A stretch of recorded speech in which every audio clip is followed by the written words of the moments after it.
हसतो, बोलतो, जगतो, पण खऱ्या आयुष्यात मात्र एकटाच असतो. कुठे तहान, कुठे भूक आणि कुठे माणुसकीचा शोध. लाईक्स आणि फॉलोअर्स मध्ये अडकलेलं आयुष्य. रील्स बनवताना वाटत नाही संकोच, पण मदतीचा हात देतानाच मात्र का होतो संकोच?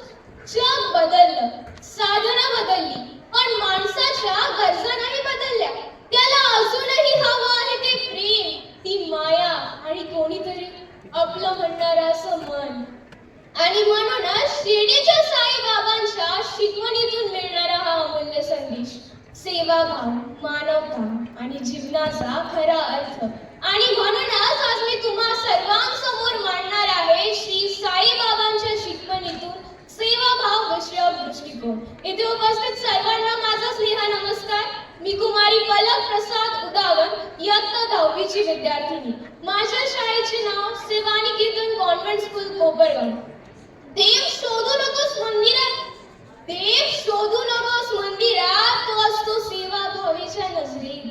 ज्याने जगासाठी पुढे केला हात, त्यालाच मिळतात साई अंतःकरणात. मित्रांनो, आज मला तुम्हाला एक साधा प्रश्न विचारावासा वाटतो. जर आज अचानक साईबाबा आपल्या सोबत आले तर आपण त्यांना काय दाखवू? मंदिर दाखवू की एखाद्या भुकेलेल्या मुलाला अन्न देताना स्वतःला दाखवू? कारण साईबाबांना फुलांचा हार नको होता, त्यांना माणुसकीचा हार हवा होता. त्यांना सोन्याचे सिंहासन नको होते, त्यांना प्रेमाने भरलेले हृदय हवे होते. पण आज आपण अशा काळात जगत आहोत की जिथे मोबाईलची बॅटरी संपल्यावर चार्जरचा शोध सुरू होतो. पण माणसाच्या मनातील संपत चालला आहे, त्याची काळजी कोणी घेतं का? घरं मोठी झाली पण मनी लहान झाली, मित्रांची यादी वाढली पण माणुसकी कमी झाली. ज्ञान वाढले, विज्ञान पुढे गेले, पण संवेदन हरवत चालले.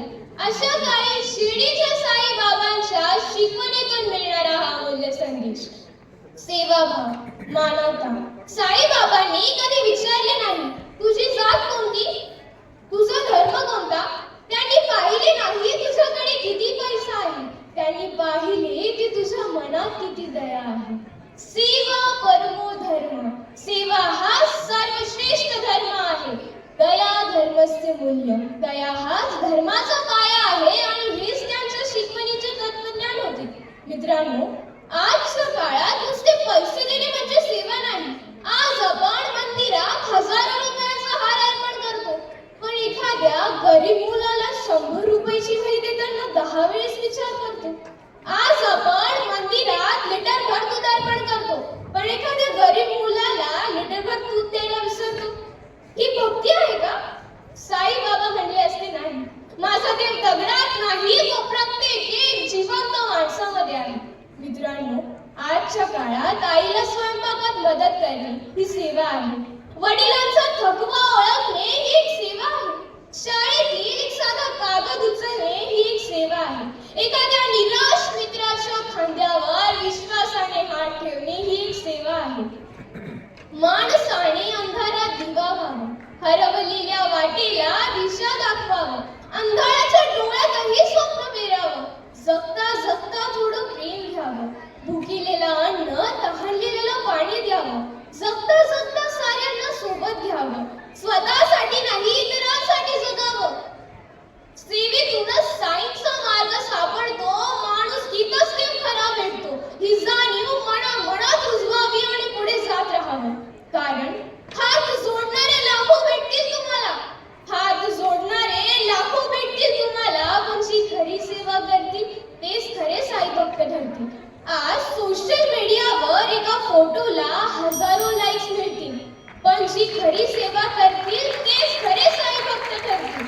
कारण जिथे सेवा असते तिथे साई स्वतः वास करतात. चला तर मग आजपासून देवाकडे काही मागण्यापेक्षा कुणाच्या तरी चेहऱ्यावर हास्य फुलवूया. कारण लाईक्स पेक्षा आशीर्वाद श्रेष्ठ असतात.